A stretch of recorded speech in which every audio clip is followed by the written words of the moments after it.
Детское радио представляет.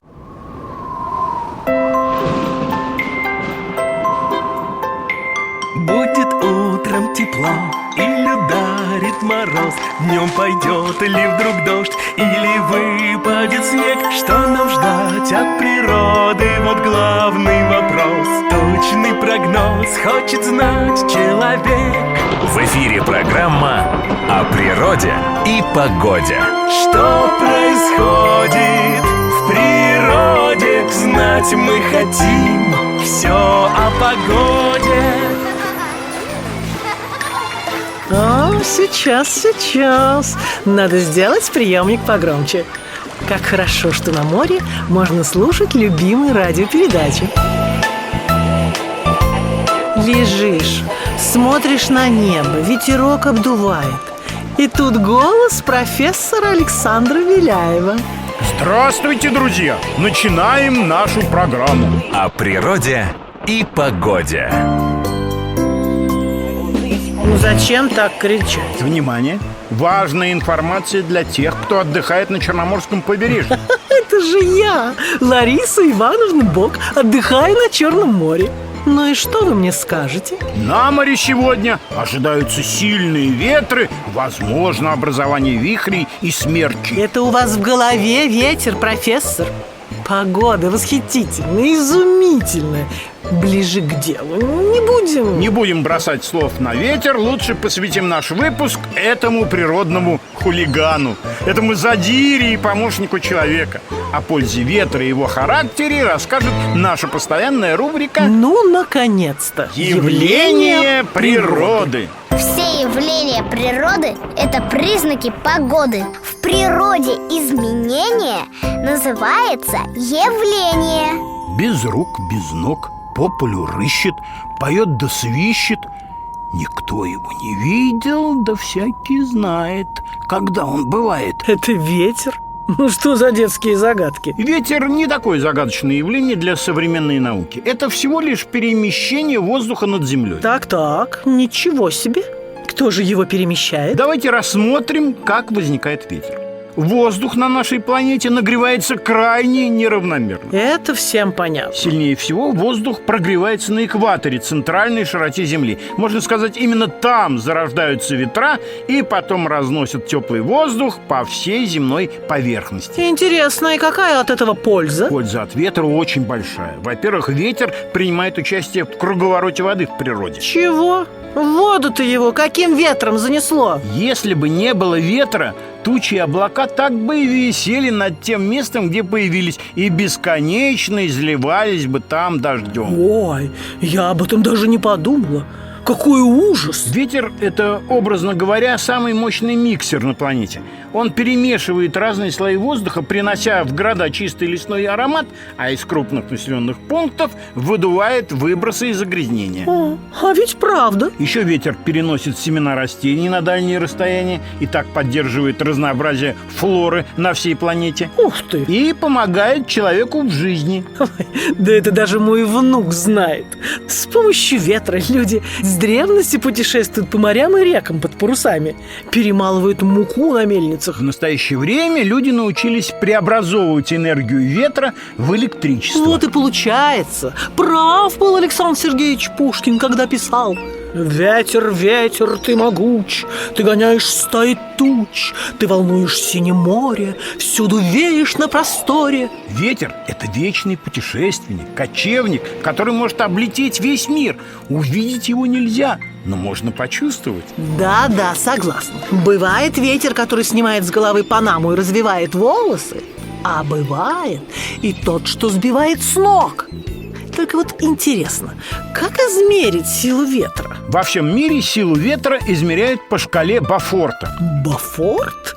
Лекарство, что ли, такое?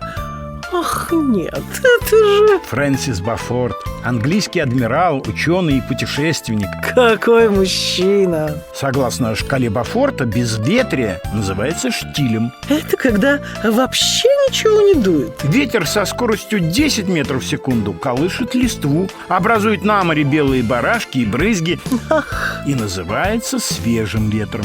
Ах, вот оно что. Оказывается, вот он какой свежий ветер. 10 метров в секунду. Надо это запомнить и тоже внуку рассказать. Штормовое предупреждение объявляется, когда скорость ветра превышает 20 метров в секунду. А ветры со скоростью выше 32 метров в секунду называются ураганами. Ураган? Это страшно, наверное. Так, а буря? Буря – это что? Если ураган сопровождается дождем или снегом, то речь идет о буре. Ясно. Если поток воздуха поднимается столбом вверх и закручивается, перед вами смерч. Смерч. Его скорость может достигать 100 км в час. Батюшки мои, с такой скоростью машина на шоссе проносится. Смерч обычно возникает в ясную жаркую погоду, Ах так. когда теплый воздух от земли поднимается вверх и там встречается с холодным.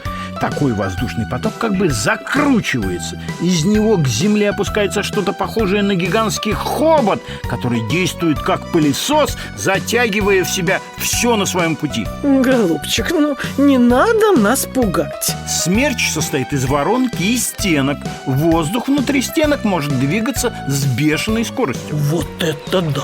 К сожалению, люди пока не научились предсказывать время и место появления смерчей. Ведь возникают они по всей планете. Но животным это как-то удается. Как же? Давайте поскорее узнаем. Наш специальный корреспондент Ёж Белкин расскажет о животных-предсказателях чуть позже. А сейчас в эфире музыкальная пауза. Ну, как всегда. Включайте же скорее вашу музыку. Очень интересно, что будет дальше. А ну-ка, песню нам пропой, веселый ветер. А ну-ка, песню нам пропой, веселый ветер, веселый ветер, веселый ветер. Моря и горы ты обшарил все на свете, и все на свете песенки слыхал. Спой нам, ветер, про дикие горы, про глубокие тайны морей, про птичьи разговоры, про синие просторы, про смелых и больших людей.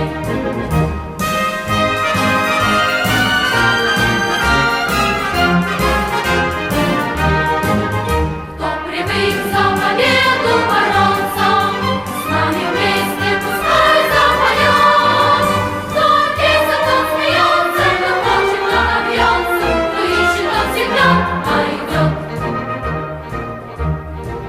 А ну-ка, песню нам пропой, веселый ветер, Веселый ветер, веселый ветер, веселый ветер, веселый ветер, веселый ветер, моря и горы ты обшарил все на свете, все на свете. все на свете песенки слыхал. Спой нам, ветер, про чащи лесные, про звериный запутанный след, про шорохи ночные, про мускулы стальные, про радость боевых побед.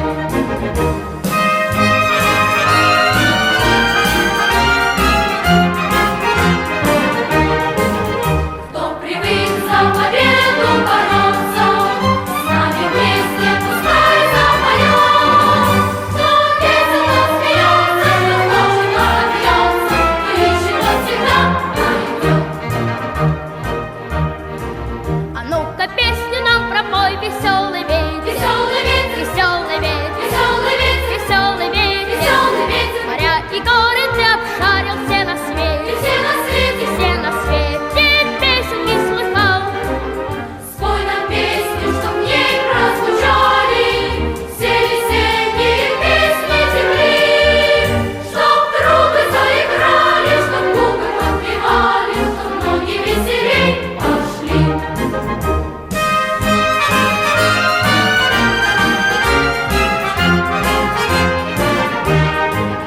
Кто привык за победу бороться, с нами вместе пускай запоет. Кто весел, тот смеется, кто хочет, тот добьется, кто ищет, тот всегда найдет. Кто песен, тот смеется, кто хочет, тот добьется, кто ищет, тот всегда найдет. О природе и погоде. С вами Александр Беляев. Продолжаем программу. На связи наш корреспондент Ёж Белкин. Без без прогноза пропадешь. Это знает даже еж. О животных предсказателях и природных показателях, о погодных проделках знает все синоптик Белкин. О, здравствуйте, профессор. Как вы меня слышите? Да, сегодня со связью все хорошо. Уважаемый коллега, очень просим рассказать о том, умеют ли животные предвидеть приближение ветров. Я не вправе раскрывать все секреты наших ученых, но могу поделиться некоторыми наблюдениями, которые, может быть, натолкнут вас на некоторые мысли. Каков еж? У него и ветра не выпросишь. Да, ну что ж, пожалуйста, слушаем вас. Если вы понаблюдаете за животными при приближении сильного ветра, то заметите, что мы прячемся в свои жилища, опускаемся на глубину или даже закапываемся в песок. Так. Например, акулы. За несколько часов до приближения смерча эти хищные рыбы ложатся на дно, пережидая волнение. Значит, вы советуете завести в ванной акулу? Очень хорошо. А кого-нибудь поменьше и поласковее? Среди птиц главное место по подготовке к опасным природным явлениям принадлежит буревестникам. Точно. Ага, вот, оказывается, почему эту птицу так назвали. Буревестник. То есть эта печушка приносит вести о буре. Интересно, каким образом? Буревестники заранее меняют маршруты своих дальних перелетов, предчувствуя шторм, а могут даже вернуться на берег. Вот почему моряки всегда внимательно следили за поведением этих птиц и дали им такое говорящее имя. Нет, ну где я найду такую птицу? А кто-нибудь еще попроще есть у вас? Надо сказать, что склонность к предсказыванию сильных ветров лучше других выражена у лягушачьего населения планеты. Фу, какая гадость! Я слышал об этом. В старину лягушек помещали в сосуд с маленькой деревянной лесенкой. Если квакушка поднимается по этой лесенке, жди дождя. Плавает в воде, будет сухо и солнечно. Ведь лягушки, как правило, в сухую погоду держатся в воде, а в сырую выходят на сушу. Все верно, но перед сильным ненастьем они непременно прячутся и громко квакают. Очень громко, я вспомнила. А крысы? Крысы! Вот кто истинные предсказатели. Умные и сообразительные, прямо как я. Но особой чувствительностью к разрушительному ненастью обладают крысы. Вот, что я говорила? Крысы всегда бегут с тонущего корабля. Только дело тут обстоит вовсе не так, как думают люди. А как? Крысы бегут не с тонущего корабля, а судно, которому суждено утонуть. Какая разница? А это очень большая разница. Еще в порту крысы спускаются с поврежденного корабля на берег. Ничего не понимаю. И как это объяснить? Своим острым чутьем крысы улавливают запах морской воды в еще незаметных человеческому глазу трещинках в деревянной обшивке корабля. Это говорит им, что судно повреждено. Так эти прорицатели уходят на берег, не дожидаясь, пока корабль снимется с якоря. Вот это да! Простите, Александр Вадимович и уважаемые слушатели, у нас тут творится что-то неладное. Кажется, приближается буря. Муравьи задраивают все входы и выходы в моем подшефном муравейнике. О, конечно, не смеем вас задерживать. Честно говоря, я думал, что легенды о крысах, предсказателях и муравьях – это суеверие. Кстати, суеверие. Пора бы уже переходить к моей любимой рубрике о них. А почему так тихо на пляже? Где же чайки? Куда подевались птицы? Что-то это подозрительно. Где мой телефон? Мне просто необходимо позвонить в студию. Друзья, мы продолжаем программу. И прямо сейчас в эфире наша постоянная рубрика о суевериях. Сегодня прошу вас не звонить мне в студию. Это еще почему? Я хочу посвятить это время разбору писем, в которых наши слушатели рассказывают любопытные истории, связанные с появлением сильных ветров. Обещаю дать им научное обоснование. Ах, вот оно что. Скорее переходите к письмам, профессор. Я писала вам раз 100, не меньше. Суеверие, друзья, лженаука, знаю я. Вы не правы. В мире нет ничего вернее примет. Нет, не суеверие, а народное мнение. Не читайте же мое письмо. Итак, первое письмо. Его автор, секунду, Вера Петровна Кулакова. Какая такая Кулакова? Посмотрите внимательно, профессор Беляев. Там должно быть написано «Лариса Ивановна Бок». Вера Петровна прислала нам свое наблюдение. Но я тоже направляла миллион писем. Много лет назад, когда госпожа Кулакова жила в Белоруссии, она видела, как смерч поднял в воздух и бросил в реку лошадь. Но никто больше этого не видел, и рассказчице никто не поверил. Я не верю, вранье. Виданное ли дело перенести такую тяжесть, лошадь? Так вот, я хочу заступиться за Веру Петровну. Такое явление вполне могло произойти. Перенос предметов по воздуху на дальние расстояния – одно из наиболее интересных проявлений смерча. Подобных фактов в истории наблюдений много. Подтверждение тому письмо Ларисы Ивановны Бок. Это мое. Так, внимание. В своем послании наша постоянная радиослушательница описывает лягушачий дождь. Тоже проделки смерча. Лариса Ивановна утверждает, что однажды была свидетелем одного загадочного природного явления – дождя из лягушек. Да-да, сама видела. Кстати, это явление было описано еще в древних книгах. Вот что писал один древнегреческий историк. Позвольте, прочитаю вам. Лягушек выпало так много, что когда жители увидели, что во всем, что они варят и жарят, и в воде для питья есть лягушки, что нельзя поставить ногу на землю, не раздают лягушку, они бежали из города. А я не бежала. Я была в восхищении. Это такое чудо. Лягушки сыплются с неба, как снежинки зимой. Лариса Ивановна, спасибо вам за письмо и научный подход. Это все красноречивые подтверждения особенных возможностей смерча. Кстати, с метеостанции Черноморского побережья пришло еще одно предупреждение. Там ожидается усиление ветра. Поэтому я считаю своим долгом прямо сейчас рассказать правила поведения при этом природном явлении. Будьте добры, поведайте об этом миру, а то мне что-то неспокойно. И птиц словно ветром сдуло. Надо держать нос по ветру. О природе и погоде. Я, Александр Беляев, приветствую всех слушателей. Поговорим о безопасности. Грозы, бури и пожары, смерчи, оползни, бураны. Знать, как в них себя вести, значит жизнь свою спасти. Сила – это знание в науке выживания. Правила безопасного поведения во время опасного природного явления. Остаться в живых. Готов рассказать вам о правилах поведения во время сильного ветра. Итак, будьте внимательны, если вы услышали звук, похожий на шум поезда, и где-то вдали показалось облако, похожее на столб, опускающийся на землю. Возможно, это и есть приближение смерча. Так, я слышу.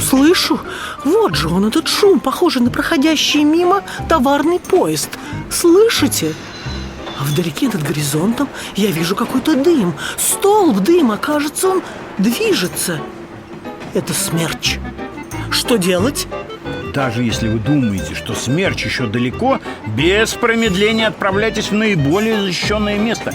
А наилучшим местом спасения от такого ветра являются подземные укрытия. Но здесь на море нет метро и даже подвала. Один пляж. Если поблизости нет подвальных помещений, спрячьтесь в здании.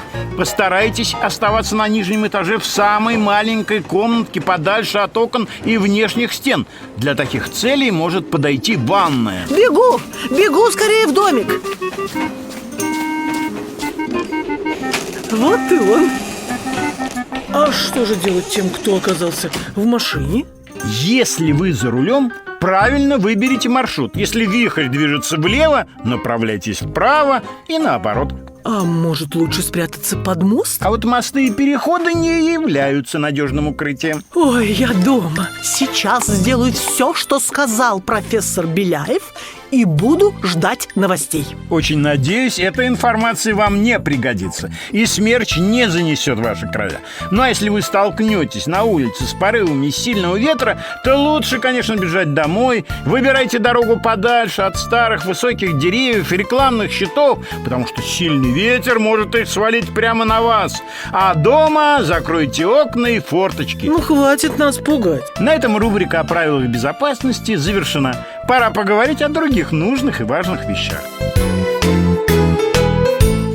Громоотвод и эхолокатор кем-то придуманы были когда-то. Давайте узнаем сейчас поскорей историю разных полезных вещей. История изобретений. А сейчас я хочу рассказать вам о древнем приборе флюгере. Его устанавливают на крышах домов для измерения направления ветра. Приборе? Разве это не такие забавные фигурки на башнях, которыми люди украшают свои жилища? Петухи, кошки, аисты. Сейчас я попытаюсь объяснить, как устроен флюгер. Он состоит из шеста, на который крепятся конструкции из крыла и стрелы. Крыло может быть разной формы, в том числе в виде разных сказочных и забавных персонажей.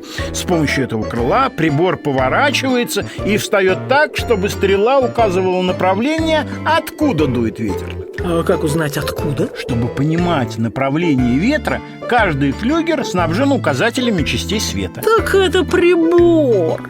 А я-то думала, люди выбрасывают деньги на ветер ради красоты. Флюгеры на крышах чаще встречаются в приморских городах. Благодаря им раньше понимали, будут ли заходить парусные суда к ним в порт или нет. К примеру, если флюгер указывал направление ветра от моря, то стоило ожидать большого количества торговых судов. А вообще ветряки, как их еще называют, появились более 2000 лет назад. Один из самых древних флюгеров был установлен на башне ветров в Афинах, а изготовили его до нашей эры. Как это было давно. Кстати, о времени. Сколько еще мне сидеть в заточении? Как понять, был все-таки смерч или нет? Алло, слушаю. Все понятно. Спасибо за хорошие новости. Друзья, а вот и последние новости. На Черноморском побережье все спокойно. Штормовое предупреждение снято. Угроза возникновения смерчей не подтвердилась. Как? Так что же это было? Неужели я напрасно вернулась домой? Ну, профессор Беляев, но я же отчетливо слышала звук приближающегося поезда и видела столб дыма. Так это поезд и был. Который час? Ой, мне нужно срочно бежать на станцию. Я совсем забыла. С минуты на минуту ко мне прибывает внук. Я непременно должна пересказать ему его любимую программу о природе и погоде на детском радио. Так, как бы все не забыть. Самое главное, ветер наш друг. Он прогоняет тучи, перемалывает зерна на мельнице, помогает вырабатывать электричество. Свежий ветер – это поток воздуха со скоростью 10 метров в секунду. А ураган – это очень быстрый ветер, несущийся как машина. Ну, прям как я сейчас бегу. Вихрь из воздуха, смерч, может поднять в небо даже лошадь. Кстати, мне бы сейчас это не помешало. Но придется самой дуть на вокзал со скоростью ветра. Интересно, со скоростью какого ветра? Свежего или урагана? И завтра газеты написали: Лариса Ивановна Бок неслась по городу со скоростью... Подумай об этом позже. Все, прощайте, профессор, мне пора. Попутного всем ветра. А, точно, бегу со скоростью попутного ветра. До новых встреч, уважаемые слушатели. С вами был я, Александр Беляев, и программа о природе и погоде.